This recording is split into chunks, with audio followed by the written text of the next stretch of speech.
ଆଜ୍ଞା ନମସ୍କାର। ନମସ୍କାର। ଆପଣ ଗୁଡ୍ ନେମ୍ କହିବେ ସାର୍?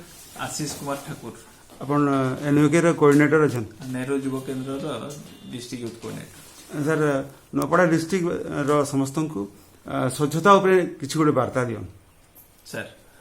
ତ ନୂଆପଡ଼ା ଜିଲ୍ଲାର ସମସ୍ତ ଜିଲ୍ଲାବାସୀ, ବିଶେଷ କରି ନୂଆପଡ଼ା ଜିଲ୍ଲାର ବିଭିନ୍ନ ଯୁବ ଅନୁଷ୍ଠାନର ଯୁବ ବନ୍ଧୁମାନଙ୍କୁ ମୋ ତରଫରୁ ଶୁଭେଚ୍ଛା ଏବଂ ଶୁଭକାମନା। ନେହେରୁ ଯୁବ କେନ୍ଦ୍ର ତରଫରୁ ଭାରତ ସରକାରଙ୍କର ଯେଉଁ ସ୍ୱଚ୍ଛତା ଅଭିଯାନ ଚାଲିଛି, ତ ସେହି କାର୍ଯ୍ୟକ୍ରମ ଅନୁଯାୟୀ ନେହେରୁ ଯୁବ କେନ୍ଦ୍ର ତରଫରୁ ନେହେରୁ ଯୁବ କେନ୍ଦ୍ର ସହିତ ଅନୁବନ୍ଧିତ ଥିବା ବିଭିନ୍ନ ଯୁବ ଅନୁଷ୍ଠାନ ମାନଙ୍କ ସହିତ ସ୍ୱଚ୍ଛତା ସମ୍ବନ୍ଧୀୟ ବହୁତ କାର୍ଯ୍ୟକ୍ରମ ଆମେ ହାତକୁ ନେଇଛୁ। ଯେପରିକି ଆପଣ ଜାଣିଥିବେ, ବର୍ତ୍ତମାନ ସ୍ୱଚ୍ଛ ଭାରତ ସମର ଇଣ୍ଟର୍ନସିପ୍ କାର୍ଯ୍ୟକ୍ରମ ଚାଲିଥିଲା। ଏଥିରେ ବିଭିନ୍ନ ଯୁବ ଅନୁଷ୍ଠାନ ତରଫରୁ ଯୁବକ ମାନେ ସାମିଲ ହେଇକରି ନିଜର ନିଜର ଅଞ୍ଚଳରେ ସ୍ୱଚ୍ଛତାର ବାର୍ତ୍ତା ପହଞ୍ଚାଇବା ପାଇଁ ବିଭିନ୍ନ ପ୍ରକାର ଆକ୍ଟିଭିଟିଜ୍, ଯେପରିକି wall writing, rally, hand wash ଉପରେ training, door to door campaigning କରିକି ଲୋକଙ୍କୁ ସଚେତନ କରାଇବା, ଏଭଳି ଅନେକ କାର୍ଯ୍ୟକ୍ରମ ହାତକୁ ନେଇଥିଲେ। ଏବଂ ବର୍ତ୍ତମାନ ସେମାନେ ସେ ସ୍ୱଚ୍ଛ ଭାରତ ସମର ଇଣ୍ଟର୍ନସିପ୍ର ରିପୋର୍ଟ ସବମିଟ୍ କଲା ପରେ ଜିଲ୍ଲା ସ୍ତରରେ ତାର ଏକ ସିଲେକ୍ସନ କମିଟି ହେଇକରି ସିଲେକ୍ସନ ହବ ଏବଂ ସ୍ୱଚ୍ଛତା ଉପରେ ସେମାନେ ଯାହା ସବୁ କାର୍ଯ୍ୟକ୍ରମ କରିଛନ୍ତି, ତ ତାର ସେମାନେ ରିପୋର୍ଟ ସବମିଟ୍ କଲା ପରେ ତାର ଜିଲ୍ଲା ସ୍ତରରେ ପ୍ରଥମ, ଦ୍ୱିତୀୟ ଏବଂ ତୃତୀୟ ପୁରସ୍କାର ପାଇଁ ସିଲେକ୍ସନ। ସାର୍ କେତେଟା ଗ୍ରୁପ କାର୍ଯ୍ୟକ୍ରମ କରିଛନ୍ତି ସାର୍? ପାଖାପାଖି 50ରୁ 51 ଗ୍ରୁପ ପାର୍ଟିସିପେଟ କରିଛନ୍ତି ଏବଂ ଟୋଟାଲ 539 ୟୁଥ୍ ଏ ଯୋଉ ସ୍ୱଚ୍ଛ ଭାରତ ସମର ଇଣ୍ଟର୍ନସିପ ରେ ଏନରୋଲ ହେଇଛନ୍ତି। ଆଉ ସେ ଗ୍ରୁପ ଭିତରେ କୋଉ ଗ୍ରୁପ ଟା ବଢିଆ କାମ କରୁଛି ସାର୍? କୋଉ ଗ୍ରୁପ ପର୍ଟିକୁଲାରଲି ତ ମୁଁ କହିପାରିବିନି, କିନ୍ତୁ ଯେହେତୁ ଆମର ଆକ୍ଟିଭିଟିଜ ଗୁଡାକୁ ଟ୍ରାନ୍ସପରେଣ୍ଟ କରିବା ପାଇଁ ହ୍ୱାଟ୍ସଆପ୍ ଗ୍ରୁପ କରାଯାଇଛି ନେହେରୁ ଯୁବ କେନ୍ଦ୍ର ତରଫରୁ, ଯୋଉଥିରେ କି ସମସ୍ତ ଯୁବ ଅନୁଷ୍ଠାନର କର୍ମକର୍ତ୍ତାଙ୍କୁ ସାମିଲ କରାଯାଇଛି।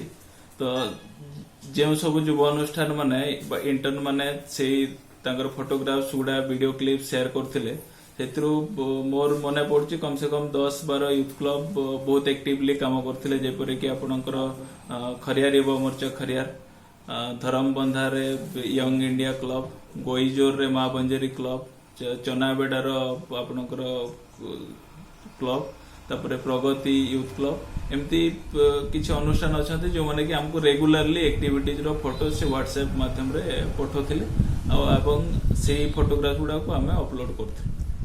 ଖରିଆର ଯୁବ ମୋର୍ଚ୍ଚାର ଆପଣଙ୍କର ପର୍ସନାଲି ପ୍ରତିଛବି କାଣା ଅଛି ସାର୍?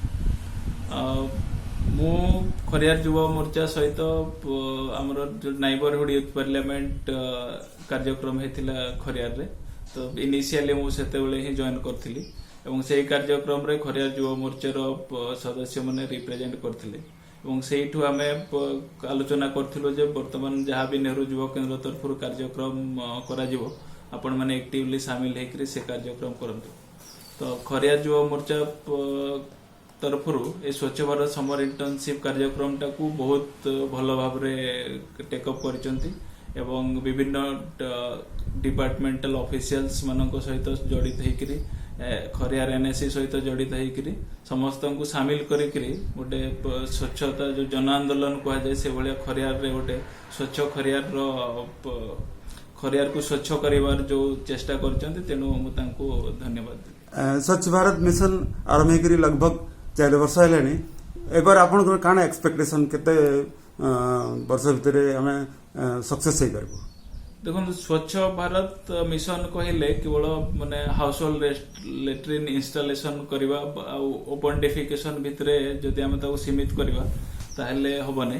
କିନ୍ତୁ 2014 ମସିହା ପରେ ଯେତେବେଳେ ସ୍ୱଚ୍ଛ ଭାରତ ଉପରେ କାର୍ଯ୍ୟକ୍ରମଟା ଜାତୀୟ ସ୍ତରରେ ନିଆଗଲା, ତ ସେଇ ସମୟରୁ ବର୍ତ୍ତମାନ ପର୍ଯ୍ୟନ୍ତ ଯଦି ଦେଖିବା ତାହେଲେ ଅନ୍ତତଃ ସମସ୍ତେ ସ୍ୱଚ୍ଛ ଭାରତ ମିଶନର କାର୍ଯ୍ୟକ୍ରମରେ ଅଳ୍ପ ବହୁତ ସାମିଲ ହେଇକରି ଅଛନ୍ତି ଏବଂ ନିଜର କିଛି ନା କିଛି ବିହେଭିୟରାଲ ଚେଞ୍ଜ ଆସିଛି। ଆଗରୁ ଯୋଉ ବିଭିନ୍ନ ଅଫିସ ଗୁଡାକରେ ବିଭିନ୍ନ ଜାଗାରେ ଆପଣ ଦେଖୁଥିଲେ ପାନ ଛେପ ପଡୁଥିଲା, ମାନେ ପରିମଳ ବ୍ୟବସ୍ଥା ଯୋଉଭଳିଆ ଭାବରେ ଥିଲା, ସେଇ ତୁଳନାରେ ଯଦି ଆଜି ଡେଟରେ ଆମେ ଦେଖିବା ତାହେଲେ ଆମେ ବହୁତ ଆଗରେ ଅଛୁ।